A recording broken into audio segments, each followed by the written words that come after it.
Hello friends, स्वागत है आप सभी का द सोशल क्लास के एक और नए वीडियो में। तो जैसे कि आप सभी को पता है कि हम लोग सीयूटी के रिलेटेड बहुत सारे कंटेंट डाल रहे हैं। तो इसी सीयूटी 2025 के सीरीज में आज हम लोग इकोनॉमिक्स डोमेन के मोस्ट इंपोर्टेंट क्वेश्चंस को लेके आए हैं। और आज का जो वीडियो है इसमें हम लोग पूरा सिलेबस को कवर नहीं करेंगे। इसमें बस हम लोग जो यूनिट 1 है नेशनल इनकम, उसी को कवर करेंगे। तो इसमें जो नेशनल इनकम चैप्टर है उसके रिलेटेड 40 बहुत ही इंपॉर्टेंट क्वेश्चंस है जो कि आपके एग्जाम में पूछे जा सकते हैं। और आप सभी को पता होगा कि जो नेशनल इनकम टॉपिक है वो काफी हार्ड माना जाता है और बहुत सारे लोग इसको नहीं कर पाते हैं। तो इसलिए मैंने सोचा कि सबसे पहले इसी टॉपिक के ऊपर वीडियो आना चाहिए। ठीक है, तो आप सभी लोग ध्यान से पढ़िएगा, अच्छे से समझिएगा। और मैं ऐसा मानता हूँ कि आपको ये चैप्टर जो है बहुत ही आसानी से आ जाएगा और इसमें जो क्वेश्चंस आपके सीयूटी के एग्जाम में पूछे जाएंगे उसको आप इजीली आंसर कर पाएंगे। ठीक है, तो क्वेश्चन नंबर 1 क्या कह रहा है, what does GDP stands for. ये काफी आसान सा क्वेश्चन है। कोई बच्चा अगर पूरा इकोनॉमिक्स कभी नहीं पढ़ा होगा, मतलब क्लास 12th में बोल रहा हूँ, उनको भी ये आंसर पता होगा। जीडीपी का मतलब क्या होता है? जीडीपी का मतलब ग्रोथ डोमेस्टिक प्रोडक्ट, ये आपको पता होगा। ठीक है, तो जीडीपी का डेफिनेशन क्या होता है कि total value of all final goods and services produce with in a country, ठीक है, during a specific period of time. Generally हम लोग जीडीपी को एक साल के लिए काउंट करते हैं। Question number 2, which of the following is not included in GDP. तो इस टाइप के क्वेश्चन जो है वो बहुत ही ज्यादा चांसेस रहते हैं कि पूछे जाएंगे कि इसमें से कौन सा ऐसा ऑप्शन है जो कि जीडीपी में इंक्लूड नहीं किया जाएगा। तो इसमें पहला ऑप्शन क्या बोल रहा है, प्राइवेट कंजम्पशन। ऑप्शन बी क्या बोल रहा है, government expenditure. Option C export. Option D transfer payment. ठीक है, तो आपको आपने अगर पढ़ा होगा अच्छे से तो आपको ये चीज पता होगा कि जो ट्रांसफर इनकम है, ट्रांसफर इनकम कब होता है, जब हम लोग कोई भी प्रोडक्टिव सर्विस को नहीं देते हैं उसके बाद भी जो हमको इनकम होता है वो ट्रांसफर इनकम होता है। जैसे गिफ्ट हो गया, ग्रांट्स हो गया, ये सब क्या है, ट्रांसफर इनकम है। तो जो ट्रांसफर इनकम होता है वो कभी भी जीडीपी में या फिर नेशनल इनकम में ऐड नहीं होता है, क्योंकि इससे कोई भी गुड्स एंड सर्विसेज में फ्लो नहीं आता है। इसलिए इसका जो करेक्ट आंसर क्या होगा वो ट्रांसफर इनकम। ट्रांसफर पेमेंट्स जो है, कोई भी पेंशन वगैरह हो गया या फिर अनएम्प्लॉयमेंट बेनिफिट्स हो गया, ये सब कोई भी जीडीपी में इंक्लूड नहीं किया जाएगा। उन चीजों को आप अच्छे से पढ़ लीजिएगा ताकि आपको कोई कंफ्यूजन ना रह जाए। क्वेश्चन नंबर 3 क्या कह रहा है, which method is use to calculate national income by adding all the incomes earn in the economy. तो ये क्वेश्चन बहुत सा सिंपल सा है कि इसमें पूछ रहा है कि अगर हम लोग इनकम को ऐड करके नेशनल इनकम कैलकुलेट करते हैं तो उस मेथड का नाम क्या है। तो हम लोगों ने क्लास 12 में 3 मेथड्स पढ़े, इनकम मेथड, एक्सपेंडिचर मेथड और वैल्यू आउटपुट मेथड। ठीक है, तो जो इनकम मेथड है, ऑब्वियसली यहाँ पे पूछ रहा है कि इनकम का यूज करके अगर हम लोग को इनकम का यूज करके कैलकुलेट करना है तो कौन सा मेथड हो जाएगा, इनकम मेथड हो जाएगा। तो इसका जो करेक्ट आंसर है वो क्या है, इनकम मेथड। क्वेश्चन नंबर 4 क्या कह रहा है, net national product is calculated by subtracting. तो ये थोड़ा सा ट्रिकी क्वेश्चन है। आपको इसके लिए जो नेशनल इनकम है उसका जो न्यूमेरिकल वाला सेक्शन है या फिर बेसिक कंसेप्ट है उसको जानना पड़ेगा कि यहाँ पे क्या कह रहा है कि जो एनएनपी है वो कैसे कैलकुलेट किया जाएगा। हम लोग मतलब इनमें से किन में से क्या को सब्ट्रैक्ट करेंगे तो एनएनपी आ जाएगा। तो अगर हम लोग यहाँ पे बोल रहा है कि जीएनपी से अगर डेप्रिसिएशन को सब्ट्रैक्ट करते हैं तो क्या हमें नेशनल इनकम मिलेगा, या फिर जीडीपी से डेप्रिसिएशन को सब्ट्रैक्ट करके नेशनल इनकम मिलेगा, या फिर जीडीपी से इनडायरेक्ट टैक्स को सब्ट्रैक्ट करके नेशनल इनकम मिलेगा, या फिर जीएनपी से सब्सिडीज को सब्ट्रैक्ट करके नेशनल इनकम मिलेगा। जो इसका करेक्ट आंसर है डेप्रिसिएशन तो जीएनपी। तो आपको पता है कि अगर हम लोग जो यहाँ पे जीएनपी का मतलब क्या है, ग्रोस नेशनल प्रोडक्ट। ठीक है, अगर हम लोग को एनएनपी चाहिए मतलब नेट नेशनल प्रोडक्ट, तो हम लोग को डेप्रिसिएशन को माइनस करना पड़ेगा, क्योंकि ग्रोस में अगर आप डेप्रिसिएशन प्लस करते हैं, मतलब नेट में अगर आप डेप्रिसिएशन प्लस करते हो तो ग्रोस हो जाता है, और ग्रोस से अगर आप डेप्रिसिएशन को माइनस कर देते हैं तो नेट हो जाता है।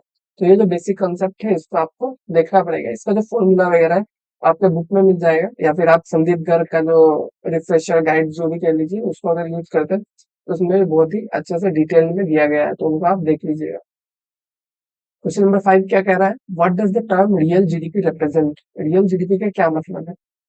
Option A GDP calculated using current market prices. Option B GDP adjusted for inflation. Option C GDP before depreciation.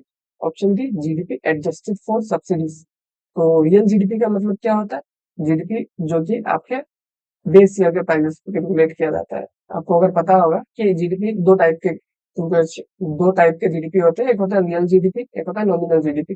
Nominal GDP क्या होता है? जो करंट ईयर के प्राइस के बेसिस पे कैलकुलेट किया जाता है, जो कि एक अच्छा इंडिकेटर नहीं माना जाता है इकोनॉमिक ग्रोथ का। और जो रियल जीडीपी है उसको एक अच्छा इंडिकेटर माना जाता है क्योंकि बेस ईयर के प्राइसेस पे कैलकुलेट किया जाता है। बेस ईयर के प्राइसेस मतलब कि कोई एक ईयर का प्राइस के बेसिस पे कैलकुलेट किया जाता है। ऐसा क्यों किया जाता है? ऐसा इसलिए किया जाता है ताकि जो प्राइस चेंज की वजह से हम लोग का इंक्रीज इन इनकम शो कर रहा है वो एलिमिनेट कर सके उस इफेक्ट को। ठीक है, तो प्राइस चेंज से अगर रिलेशन है तो उसका जो करेक्ट आंसर क्या हो जाएगा? GDP adjusted for inflation. ठीक है, क्योंकि हम लोग इन्फ्लेशन से एडजस्ट कर रहे हैं जीडीपी में। अगर इन्फ्लेशन को लेके जीडीपी अगर है, इन्फ्लेशन अगर एडेड है जीडीपी में, तो हम लोग का क्या हो जाएगा? नॉमिनल जीडीपी हो जाएगा। अगर इन्फ्लेशन जो है वो एडेड नहीं है जीडीपी में तो क्या हो जाएगा हमारा? Real GDP. आप सभी को ये भी बताना चाहिए कि जो अभी का हम लोग का इंडिया का रियल जीडीपी का जो ग्रोथ रेट है वो क्या है। आप सभी लोग को अगर नहीं पता है तो गूगल में सर्च कीजिएगा और एक बार कमेंट सेक्शन में जरूर बताइएगा। और उसके बाद जो नेक्स्ट क्वेश्चन है वो क्या कह रहा है? Which of the following is an example of final good? Final good के इसमें से कौन सा एग्जाम्पल है? वहाँ पे बोल रहा है raw material, intermediate good, consumer good, used car sold between individual. तो रॉ मटेरियल जो है इंटरमीडिएट गुड्स का पार्ट है, और इंटरमीडिएट गुड्स तो डायरेक्ट इंटरमीडिएट गुड्स है वो तो हो नहीं सकता है। तो उसके बाद use car sold between individual, अगर ये सेकंड हैंड गुड्स है तो ये भी हम लोग को फाइनल गुड्स में इंक्लूड नहीं कर सकते हैं। तो इसका जो करेक्ट आंसर क्या आ जाएगा? Consumer goods. कंज्यूमर गुड्स क्या है? वो डायरेक्ट फाइनल गुड्स में आ जाएगी क्योंकि ये एंड, आपको अगर पता होगा कि एंड यूजर्स के बेसिस पे हम लोग जो डिसाइड करते हैं कि जो गुड है वो फाइनल गुड होगा या फिर इंटरमीडिएट गुड होगा। तो ये कंज्यूमर गुड जो हो जाएगा फाइनल गुड्स हो जाएगा। ठीक है, तो आप अगर ऑप्शंस को अच्छे से देखते हैं तो आप उसमें एलिमिनेट करके अच्छे से आंसर को निकाल सकते हैं। क्वेश्चन नंबर 7, ये क्या कह रहा है? The difference between GDP and GNP is primarily related to. तो जीडीपी और जीएनपी का जो डिफरेंस है वो इसमें सबसे प्राइमरी क्या रिलेशन है जीडीपी और जीएनपी में? तो दोनों में क्या अंतर है? सिंपल लैंग्वेज में वही पूछा जा रहा है। तो दोनों का जो सबसे पहला ऑप्शन दिखा रहा है यहाँ पे, the location of production. Option दूसरा दिखा रहा है लेवल ऑफ इनकम टैक्सेस। फिर मेथड ऑफ कैलकुलेशन और डेप्रिसिएशन। तो उसका जो एकदम करेक्ट आंसर हो जाएगा वो क्या हो जाएगा? आपको पता होगा द लोकेशन ऑफ प्रोडक्शन, क्योंकि एक क्या है? डोमेस्टिक प्रोडक्ट है, एक नेशनल प्रोडक्ट है। तो आपको पता होगा डोमेस्टिक प्रोडक्ट में जो डोमेस्टिक टेरिटरी के अंदर प्रोडक्शन होता है उसी को काउंट किया जाता है, और जो नेशनल प्रोडक्ट है उसमें एनएफआईओ को भी ऐड किया जाता है। तो इसका जो करेक्ट आंसर है लोकेशन ऑफ प्रोडक्शन। ठीक है, इसका एक्सप्लेनेशन अगर आप देखना चाहते हैं तो GDP measures production with in a country, और जीएनपी जो है वो total income earn by country resident. मतलब कि अगर कोई बाहर रह रहा है वो भी अगर इंडिया में इनकम भेज रहा है, फिर इंडिया का कोई बाहर भेज रहा है, तो वो एड सब्ट्रैक्ट करके हम लोग एनएफआईए भी ऐड करते हैं नेशनल, जो नेशनल प्रोडक्ट होता है उसमें। और जीडीपी में हम लोग क्या करते हैं? जो डोमेस्टिक टेरिटरी के अंदर प्रोडक्शन हो रहा है उसी को ऐड करते हैं बस। क्वेश्चन नंबर 8, ये क्या कह रहा है? Which of the following is included in the calculation of national income? तो अगर हम लोग नेशनल इनकम को कैलकुलेट करेंगे तो इनमें से किन को ऐड करेंगे? Underground economy, illegal activities, market transaction, second hand goods, second hand sales. तो इसमें जो करेक्ट आंसर होगा वो होगा मार्केट ट्रांजैक्शन, क्योंकि बाकी जो चीज है उसको हम लोग ऐड नहीं कर सकते हैं। और आपको ये भी पता होना चाहिए कि जो कोई भी टाइप का एक्टिविटी हो अगर वो इलीगल है तो उसको भी हम लोग कभी भी ऐड नहीं करेंगे नेशनल इनकम में। नेशनल इनकम में वही ऐड होता है जो कि लीगल होता है और जिसका कोई मार्केट वैल्यू होता है जो कैलकुलेट किया जा सकता है। जो इलीगल चीजें हैं उनको हम लोग ऐड नहीं कर सकते नेशनल इनकम में। Question number 9, the term depreciation in national income accounting refers to. तो नेशनल इनकम अकाउंटिंग में डेप्रिसिएशन का क्या मतलब होता है? ठीक है, तो decrease in the value of money, reduction in the value of capital goods due to wear and tear, reduction in government spending, increase in production capacity. तो इसका जो करेक्ट आंसर है वो है reduction in the value of capital goods due to wear and tear. मतलब कि use करने की वजह से अगर कैपिटल गुड्स का जो वैल्यू है वो कम रहा है, उसी चीज को हम डेप्रिसिएशन कहते हैं इकोनॉमिक सेंस में। तो इसका जो करेक्ट आंसर है option B. Question number 10, the difference between GDP and NDP is. GDP और एनडीपी का जो डिफरेंस है वो क्या है? तो अभी थोड़ी देर पहले हम लोगों ने इसी टाइप का ऑलमोस्ट सेम क्वेश्चन किया कि किस चीज को सब्ट्रैक्ट करके हम लोग एनएनपी निकाल सकते हैं। तो इसी टाइप का क्वेश्चन है। यहाँ पे आपको बस ये ग्रोस वाला जो पार्ट है उसी में थोड़ा सा ट्रिक है। तो इसका जो करेक्ट आंसर होगा वो क्या होगा, depreciation. NDP is calculated by subtracting depreciation from GDP. ठीक है। Question number 11, national income at constant prices is also referred to as national income at constant prices. तो ये कांस्टेंट प्राइस पे है, इसका मतलब क्या है, रियल जीडीपी की बात कर रहा है। तो रियल जीडीपी या फिर जीएनपी जो भी है उसको कांस्टेंट प्राइसेस पे मेजर किया जाता है, यानी कि बेस ईयर के प्राइसेस पे। तो इसका जो करेक्ट आंसर क्या हो जाएगा, रियल इनकम। ठीक है। क्वेश्चन नंबर 12, ये क्या कह रहा है, which of the following is excluded from the calculation of national income. तो इनमें से कौन सा ऐसा है जिसको नेशनल इनकम के कैलकुलेशन में ऐड नहीं किया जाएगा, एक्सक्लूड कर दिया जाएगा। ऑप्शन है wages of worker in the informal sector, profit from the sale of used good, export, government expending. तो इसमें जो कुछ ऑप्शन नंबर ए है, तो उसमें ये मत सोचिए कि अगर इनफॉर्मल सेक्टर लिखा हुआ है तो उसको हम लोग एक्सक्लूड कर देंगे। वेजेस चाहे किसी भी सेक्टर में मिल रहा है, वो वेजेस एक जो है आपका फैक्टर इनकम है, जो कि फैक्टर सर्विसेज प्रोवाइड करने की वजह से मिलता है, उसको हम लोग कभी भी एक्सक्लूड नहीं करेंगे। बाकी जो इसका करेक्ट आंसर होगा वो होगा profit from the sale of used goods, क्योंकि वो sale of second hand goods में आ जाएगा, और सेकेंड हैंड गुड्स जो है उसकी वजह से मार्केट में flow of goods and services increase नहीं होता है। Flow of goods and services अगर इंक्रीज नहीं होगा तो उसको हम लोग नेशनल इनकम में ऐड नहीं करेंगे। क्वेश्चन नंबर 13 क्या कह रहा है, income method of calculating national income is also known as. यहाँ पे इनकम मेथड का दूसरा नाम पूछा गया है। ये जितने भी मेथड है उनका जो अलग अलग नाम है वो आपको संदीप करके जो गाइड है उनमें बहुत सारे नाम दिए गए हैं, उनको आप एक बार देख लीजिएगा। बाई चांस अगर आप क्वेश्चन आ जाए तो आप उसको इजीली आंसर कर पाएंगे। इसमें ऑप्शन है क्या कह रहा है, एक्सपेंडिचर मेथड, ये तो कभी नहीं हो सकता है। आउटपुट मेथड ये भी नहीं होगा, और वैल्यू एडेड मेथड ये भी नहीं होगा। सब अलग अलग मेथड्स है। इनकम मेथड का जो नाम लोग मतलब इसमें अलग नाम हो सकता है वो है अर्निंग मेथड। इनकम अर्निंग ये मैच मैच कर रहा है, तो आपको इतना दिमाग लगाना चाहिए। ठीक है। क्वेश्चन नंबर 14, ये क्या कह रहा है, which of the following does not contribute to the measurement of national income. तो इसमें से कौन सा ऐसा है जो नेशनल इनकम के मेजरमेंट में कंट्रीब्यूशन नहीं है उसका, जो कि कंट्रीब्यूट नहीं करता है। तो मतलब इसमें से कौन सा हम लोग नेशनल इनकम में ऐड नहीं करते हैं, ये पूछ रहा है। तो ऑप्शन है capital gains, option B salaries of government employees, option C corporate profits, option D rent from property. इसका जो करेक्ट आंसर है वो है सैलरीज। नहीं, इसका जो करेक्ट आंसर होगा वो कैपिटल गेन्स। आपको पता होगा कैपिटल गेन्स जो है उसको हम लोग नेशनल इनकम में इंक्लूड नहीं करते। इसका रीजन ये है कि इससे भी कोई flow of goods and services increase नहीं होता है, और ये sale of shares, bonds, securities, ये सब चीज जो है पेपर क्लेम्स वगैरह, इनका भी एडिशन नेशनल इनकम में नहीं होता है, क्योंकि ये बस पेपर क्लेम है, पेपर क्लेम है। ये इनसे परचेजिंग पावर जो है वो ट्रांसफर होता है एक इंसान से दूसरे इंसान पे, लेकिन कोई flow of goods and services increase नहीं होता है। क्वेश्चन नंबर 15 क्या कह रहा है, which of the following is a method of calculating national income. तो इसका ऑप्शंस आप देख लीजिए, valuation method, expenditure method, discounted method, return of investment, return on investment method. इसमें पूछा है कि कौन सा मेथड है नेशनल इनकम कैलकुलेट करने का। तो इसका जो करेक्ट आंसर है वो होगा आपका एक्सपेंडिचर मेथड, क्योंकि इसके अलावा जो बाकी 3 मेथड दिए गए हैं उनको आपने कभी बुक में देखा भी नहीं होगा, और वो एक्चुअली में एग्जिस्ट भी नहीं करते हैं। तो इसका जो करेक्ट आंसर है वो है एक्सपेंडिचर मेथड। क्वेश्चन नंबर 16 क्या कह रहा है, the expenditure method of calculating national income involves adding up. जो एक्सपेंडिचर मेथड है जिसको हम लोग नेशनल इनकम कैलकुलेट करने के लिए यूज करते हैं, उसमें हम लोग क्या ऐड करते हैं, total government expenditure, only consumption expenditure, all expenditure of final goods and services, only private sector expenditure. तो एक्सपेंडिचर मेथड में हम लोग क्या करते हैं, सारा एक्सपेंडिचर ऐड करते हैं, जिसमें आपका गवर्नमेंट का एक्सपेंडिचर, प्राइवेट हाउस होल्ड का एक्सपेंडिचर, हर टाइप का जो एक्सपेंडिचर है वो सब आ जाता है।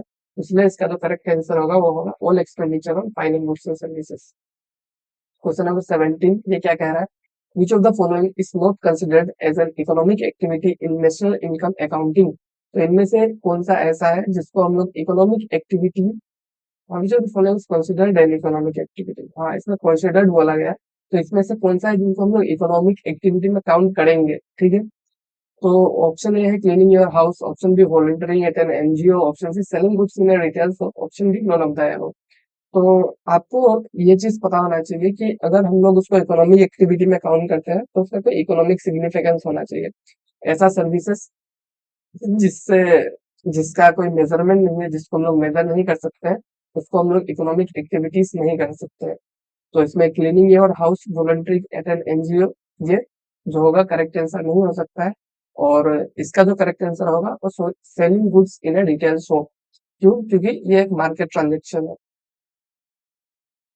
Question number 18, GNP differs from GDP in that GNP includes gross national product differs from GDP in that GNP includes, मतलब कि जीएनपी जो है जीडीपी से कैसे डिफरेंस है और जीएनपी उसमें क्या इंक्लूड करेगा। तो इसका जो करेक्ट आंसर दिखा रहा है abroad income earn abroad by residence.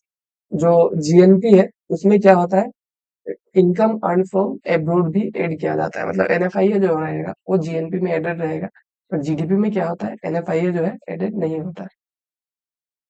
तो क्वेश्चन नंबर 19 क्या कह रहा है, the sum of total income earn by the factors of production in a country is called, sum of total income earn by the factors of production in a country, sum of total income. तो इसमें option आपको क्या दिख रहा है, gross national income, net national product, national income, disposable income. तो इसका जो करेक्ट आंसर है वो क्या होगा, नेशनल इनकम। नेशनल इनकम क्या होता है, सम ऑफ टोटल इनकम, जो कि फैक्टर्स ऑफ प्रोडक्शन मिलके अर्न करते हैं, उसी को क्या कहते हैं हम लोग, नेशनल इनकम, ठीक है। क्वेश्चन नंबर 20 क्या कह रहा है, which of the following is not a factor of production. इसमें फैक्टर ऑफ प्रोडक्शन क्या है, तो फैक्टर ऑफ प्रोडक्शन 4 होते हैं, आपको पता होगा, लैंड, लेबर, कैपिटल, एंटरप्रेन्योर। तो इसमें जो मनी है वो फैक्टर ऑफ प्रोडक्शन नहीं होगा। क्वेश्चन नंबर 21 क्या कह रहा है, which of the following is an example of indirect tax. तो आपको पता होगा कि जो टैक्स है वो दो टाइप्स के होते हैं। टैक्स का जो पहला टाइप है वो डायरेक्ट टैक्स और दूसरा है इनडायरेक्ट टैक्स। इनडायरेक्ट टैक्स जो है वो गुड्स एंड सर्विसेज पे लगाया जाता है और जो डायरेक्ट टैक्स है वो इंडिविजुअल पे लगाया जाता है। इसमें से इनडायरेक्ट टैक्स कौन सा है, तो इनकम टैक्स जो है वो इनडायरेक्ट टैक्स नहीं होगा। Sales tax, capital gain tax, corporate tax, इसमें जो सेल्स टैक्स है वो आपका इनडायरेक्ट टैक्स होगा, क्योंकि ये आपके गुड्स एंड सर्विसेज के सेल्स पे लग रहा है, तो इसलिए इसका जो करेक्ट आंसर होगा वो सेल्स टैक्स होगा। Question number 22, which of the following is excluded from GDP. GDP से किसको एक्सक्लूड किया जाता है, मतलब इनमें से हम लोग किसको जीडीपी में ऐड नहीं करेंगे। Exports, government expanding, illegal market transaction, private investments, इनमें से। तो मैंने आपको पहले ही बताया था इसी वीडियो में कि जो इलीगल जितने भी एक्टिविटीज है उनको हम लोग कभी भी जीडीपी जीएनपी कहीं भी ऐड नहीं करेंगे, तो इसका जो करेक्ट आंसर हो जाएगा 22 का, वो होगा option C, illegal market transaction. Question number 23 क्या कह रहा है, the term current account balance is the context of in the context of national income refers to.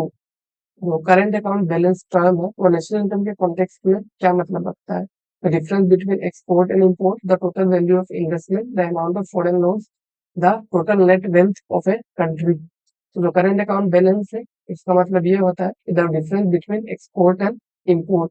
Export and import का जो डिफरेंस है उसी को हम लोग करंट अकाउंट बैलेंस कहते हैं नेशनल इनकम के सेंस में। ये हम लोग को बुक में शायद नहीं दिया गया है, तो कुछ चीजें ऐसी है, कुछ क्वेश्चन जो आपको एक्स्ट्रा भी करने हैं ताकि आप बाकी लोगों से और ज्यादा प्रिपेयर्ड रहे और आपको जो सिलेक्शन का आपका चांसेस है वो थोड़ा ज्यादा हो सके। क्वेश्चन नंबर 24 क्या कह रहा है, the concept of underemployment refers to. Underemployment का मतलब क्या है, वही यहाँ पे आपको पूछा गया है, the existence of a large informal economy, workers employed in jobs for which they are overqualified, workers who are employed part-time when they are willing to work full-time, workers employed in jobs for which they are overqualified. तो ऐसा जो question है ये थोड़ा सा मतलब tricky question है, तो इनमें आपको थोड़ा ज्यादा ही दिमाग लगाना पड़ेगा, तो ऐसे क्वेश्चन आने के चांसेस बहुत ज्यादा रहते हैं। तो इसका जो करेक्ट आंसर है वो है ऑल ऑफ द अबव। इसमें देखिए जो अंडर एम्प्लॉयमेंट है, अंडर एम्प्लॉयमेंट में मतलब इसमें क्या क्या चीजें आ सकता है, अंडर एम्प्लॉयमेंट की वजह से क्या क्या चीजें हो सकता है, इस क्वेश्चन को अगर आप समझना चाहते हैं तो इसमें पहले बोला था existence of a large informal economy. तो इनफॉर्मल इकोनॉमी होगा तभी अंडर एम्प्लॉयमेंट होगा, क्योंकि जो फॉर्मल सेक्टर होता है उसमें बहुत रेयर चांसेस है कि अंडर एम्प्लॉयमेंट होगा। अंडर एम्प्लॉयमेंट क्या होता है? जरूरत से ज्यादा लोग किसी एक चीज पे काम कर रहे हैं, तो उसको हम लोग अंडर एम्प्लॉयमेंट कहेंगे। तो इनफॉर्मल सेक्टर जो होगा तभी वहां पे अंडर एम्प्लॉयमेंट का राइज होगा। ऑप्शन बी कह रहा है कि workers employed in job for which they are overqualified, मतलब कि अगर किसी के पास बहुत ज्यादा क्वालिफिकेशन है, उससे कम कैपेबिलिटी के अंदर वो काम कर रहा है, मतलब अगर कोई इंसान ग्रेजुएट है और वो एलकेजी यूकेजी के बच्चों को पढ़ा रहा है, तो वो भी एक ओवर क्वालिफाइड इंसान है जो कि ऐसा जॉब कर रहा है जिससे वो अच्छा जॉब कर सकता था, लेकिन जॉब नहीं है, उसके पास ऑप्शन नहीं है, तो उसको ये करना पड़ रहा है। उसके बाद workers who are employed part time and they are willing to work full time, कि किसी को फुल टाइम वर्क चाहिए लेकिन वो पार्ट टाइम काम कर रहा है, ये भी अंडर एम्प्लॉयमेंट है। तो ये सब ऑल ऑफ द इसमें इसका आंसर हो जाएगा। ठीक है। क्वेश्चन नंबर 25 क्या कह रहा है? Which of the following is considered as an investment in national income accounting. नेशनल इनकम अकाउंटिंग में इन्वेस्टमेंट किस चीज को कंसिडर किया जाता है? Purchase of bonds, purchase of a car by consumer, purchase of machinery by firm all of the above.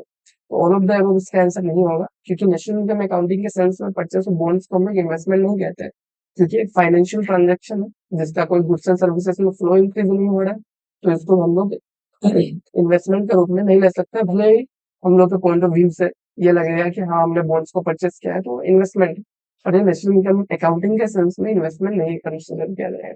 इसका जो करेक्ट आंसर होगा वो purchase of machinery by field. Number 26 क्या कह रहा है? National income is a factor cost when.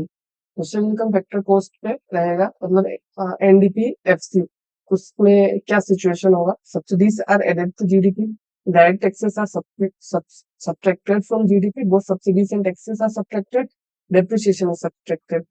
तो factor cost जब होता है तो फैक्टर कॉस्ट में आपका क्या होता है? सब्सिडीज को इंक्लूड किया जाता है जीडीपी में। ठीक है। उसका जो करेक्ट आंसर होगा ऑप्शन ए होगा। उसके बाद क्वेश्चन नंबर 27 ये क्या कह रहा है? Which of the following does not increase the GDP of a country. इनमें से कौन सा ऐसा चीज है या फिर एक्टिविटी जिसको क्या है कि जो जीडीपी ऑफ ए कंट्री को इंक्रीज करने में हेल्प नहीं करता है? तो increase in consumer expanding, increase in government expanding, increase in export या फिर डिक्रीज इन इम्पोर्ट। तो इसका जो करेक्ट आंसर है वो होगा डिक्रीज इन इम्पोर्ट, क्योंकि ऊपर के जो तीन एक्टिविटीज है ये नेशनल इनकम को इंक्रीज करने में हेल्प करते हैं। क्वेश्चन नंबर 28 ये क्या कह रहा है? Which of the following is an example of capital formation in an economy. इनमें से कौन सा ऐसा एग्जांपल है कैपिटल फॉर्मेशन का इकोनॉमी में? कैपिटल फॉर्मेशन माने addition to capital stock of an economy. तो पहला ऑप्शन क्या कह रहा है? परचेज ऑफ मशीनरी, दूसरा परचेज ऑफ कंज्यूमर गुड, तीसरा गवर्नमेंट वेलफेयर पेमेंट्स, और चौथा जो है इंक्रीजिंग पॉपुलेशन। तो कैपिटल फॉर्मेशन क्या होता है? इस सेम ऐसा ही क्वेश्चन है, पहले अभी थोड़ी देर पहले आया था। तो उसका जो करेक्ट आंसर होगा वो परचेज ऑफ मशीनरी। मशीनरी का परचेज जो है वो एडिशन होता है, इसकी वजह से कैपिटल स्टॉक में, इसी को हम लोग इन्वेस्टमेंट कहेंगे। क्वेश्चन नंबर 29 ये क्या कह रहा है? Which of the following does the term GDP deflator measure. GDP deflator जो है वो किस चीज को मेजर करता है? जीडीपी डिफ्लेटर आपको पता होगा, रियल जीडीपी और नॉमिनल जीडीपी इसी से कैलकुलेट किया जाता है। और जीडीपी डिफ्लेटर जिसको हम प्राइस इंडेक्स भी कहते हैं, तो किस चीज को मेजर करता है? तो ये मेजर करता है इन्फ्लेशन इन द इकोनॉमी, क्योंकि प्राइस चेंज को मेजर करता है जीडीपी डिफ्लेटर। तो इसका यूज किस चीज के लिए किया जाता है? इन्फ्लेशन को चेक करने के लिए इकोनॉमी में। क्वेश्चन नंबर 30 ये क्या कह रहा है? Which of the following statement about national income is correct. इसमें पूछा है कि नेशनल इनकम के रिलेटेड कौन सा स्टेटमेंट इसमें सही है। तो इसमें हम लोग को पहले गलत स्टेटमेंट को आइडेंटिफाई कर लेना चाहिए। तो इसमें ऑप्शन बी क्या कह रहा है? It include the value of intermediate goods. तो नेशनल इनकम इंटरमीडिएट गुड्स का वैल्यू को इंक्लूड नहीं करता है। ऑप्शन सी कह रहा है कि इट एक्सक्लूड सर्विसेज। सर्विसेज को एक्सक्लूड नहीं करता है, जो सर्विसेज सेक्टर सर्विसेज है उनको इंक्लूड करता है। ट्रांसफर मतलब जो नॉन मॉनेटरी सर्विसेज है उसको हम लोग इंक्लूड नहीं करता है, पर हर सर्विसेज को एक्सक्लूड नहीं किया जाता है।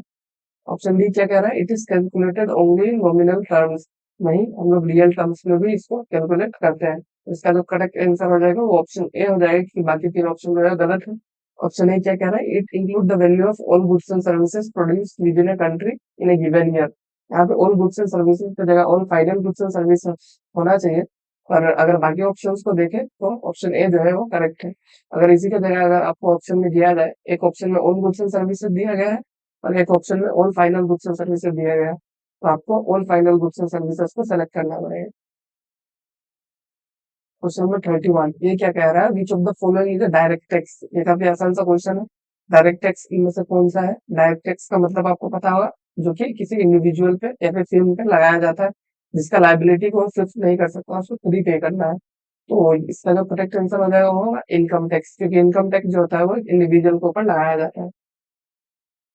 क्वेश्चन नंबर 32, ये क्या कह रहा है? Which of the following measures the total value of all goods and services produced by a country including those produced by foreign owned companies?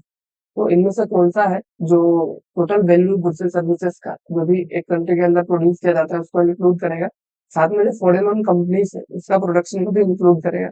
मतलब कि कोई कंपनी अगर बाहर ओन है, मतलब इंडिया के बाहर की कंपनी है जो इंडिया में चल रही है, उसका भी प्रोडक्शन को कौन काउंट करेगा अपने कैलकुलेशन में? तो इसका जो करेक्ट आंसर होगा वो होगा जीडीपी, क्योंकि जीडीपी आपको पता होगा कि डोमेस्टिक टेरिटरी के अंदर कोई भी ऐसा प्रोडक्शन हो रहा है तो जिसका जो मतलब भले ही इंडिया की कोई कंपनी हो या बाहर की कोई कंपनी हो, उससे फर्क नहीं पड़ता है, लेकिन अगर वो डोमेस्टिक टेरिटरी के अंदर हो रहा है तो जीडीपी में कैलकुलेट होगा। क्वेश्चन नंबर 33 क्या कह रहा है? Which of the following is an example of an externality in economics? तो एक्सटर्नलिटी का मतलब आपको पता होगा, अगर नहीं पता है तो मैं बता देता हूँ। एक्सटर्नलिटी जो होता है वो पॉजिटिव या फिर नेगेटिव इम्पैक्ट है जो कि किसी भी एक्टिविटी की वजह से होता है, जिसके लिए ना तो पेमेंट किया जाता है, अगर कोई पॉजिटिव इम्पैक्ट पड़ा लाइफ पे उसके लिए कोई आपको मतलब पेमेंट नहीं करना है, लेकिन अगर कोई नेगेटिव इम्पैक्ट पड़ा तो इसके लिए आपको कोई कंपनसेशन भी नहीं दिया जाएगा।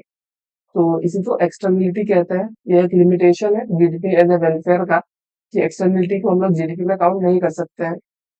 तो इसमें क्या कह रहा है कि एक्सटर्नलिटी का एग्जांपल क्या होगा? rise in government expenditure, a factory emitting pollution into a river, increase in consumer spending, rise in wages।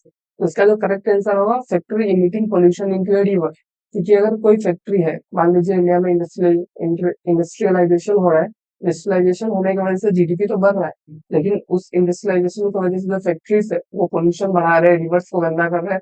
तो इस चीज को जीडीपी में हम लोग दिखा नहीं सकते हैं कि किस वे में पोल्यूशन बढ़ रहा है, क्यों पोल्यूशन बढ़ रहा है, क्या इम्पैक्ट पड़ रहा है एनवायरमेंट में।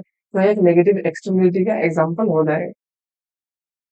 क्वेश्चन नंबर 34 क्या कह रहा है? Which of the following is not included in the measurement of national income? तो अगर हम लोग नेशनल इनकम को मेजर करते हैं तो इनमें से किनको ऐड नहीं करेंगे? तो ऑप्शन ए क्या कह रहा है? Value of output from legal businesses, value of unpaid household work, value of services provided by government employ, value of goods produced and consumed within the household. तो इसका जो correct answer हो जाएगा value of unpaid household work, क्योंकि जो हम लोग का हाउस होल्ड वर्क है उसका वैल्यू को हम लोग मेजर नहीं कर सकते हैं। तो इसका मेजर नहीं होने की वजह से इसको हम लोग मिशन इनकम में ऐड भी नहीं कर सकते हैं। इसको हम लोग नॉन मैंडेटरी एक्टिविटी के अंदर डाल देते हैं। 35, विच of the following is the main objective of calculating national income? तो हम लोग नेशनल इनकम को क्यों कैलकुलेट करते हैं? तो इसका जो सीधा साधा सा आंसर होगा कि हम लोगों को नेशनल इनकम को इसलिए कैलकुलेट करना होता है ताकि हम लोग इवेल्युएट कर सके इकोनॉमिक परफॉर्मेंस किसी भी कंट्री का। तो इकोनॉमिक परफॉर्मेंस को कंट्रोल मतलब मेजर करने के लिए हम लोग नेशनल इनकम को कैलकुलेट करते हैं। तो इसका जो करेक्ट आंसर क्या है? Option C, to evaluate the economic performance of a country. Option question number 36, which of the following is the largest component of GDP in most economies?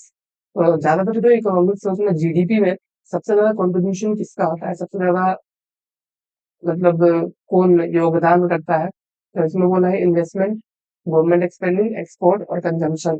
तो इसका जो आंसर है वो कंजम्पशन होगा, कि सबसे ज्यादा जो होता है जितने भी ज्यादातर इकोनॉमिक्स में मतलब देखा जाता है इन कंजम्पशन जो होता है वो सबसे ज्यादा प्रोपोर्शन में होता है किसी भी इकोनॉमी में। Question number 37, which of the following is a limitation of GDP as an indicator of wellbeing? तो इसमें से कौन सा एक लिमिटेशन है जीडीपी का? So it includes all income earned by resident regardless of where it is earned. It includes non-market transaction. It does not account for environmental degradation. It includes leisure time. तो इसमें जो option C है मैंने आपको थोड़ी देर पहले बताया कि नेगेटिव एक्सटर्नलिटीज क्या होता है, कि कैसे पोल्यूशन जो है उसको हम लोग जीडीपी में काउंट नहीं कर सकते हैं, जो इंडस्ट्रीज की वजह से हो रहा है। तो उसका जो करेक्ट आंसर यही हो जाएगा कि it does not account for environmental degradation. GDP के बढ़ने से अगर एनवायरमेंट को इफेक्ट कर रहा है तो ये हम लोग काउंट नहीं कर सकते हैं और वो जीडीपी शो नहीं कर सकता है। तो एक जीडीपी का लिमिटेशन हो जाता है। क्वेश्चन नंबर 38 क्या कह रहा है? What is the role of saving in national income accounting process?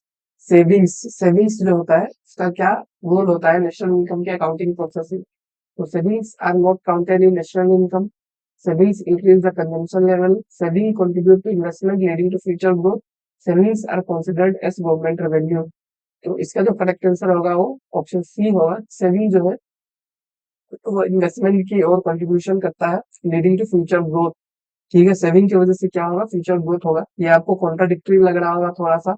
अगर आपने आगे का जो इनकम डिटर्मिनेशन वगैरह चैप्टर पढ़ा है तो वहां पे आपको लग रहा होगा कि सेविंग जो है वो इन्वेस्टमेंट में इंक्रीज नहीं करता है, सेविंग की वजह से इन्वेस्टमेंट कमता है। और आपको इसको वहां से रिलेट नहीं करना है, ये नेशनल इनकम चैप्टर है। तो इसके बेसिस पे आपको यही जानना चाहिए कि जो सेविंग है इसके वजह से क्या होता है कि इकोनॉमी में जो फ्यूचर ग्रोथ का मतलब जो प्रोस्पेक्ट है वो थोड़ा सा अच्छा होता है, क्योंकि अगर सेविंग है लोगों के पास तो वो कंज्यूम नहीं करेंगे, सेविंग नहीं है तो कंजम्पशन नहीं होगा।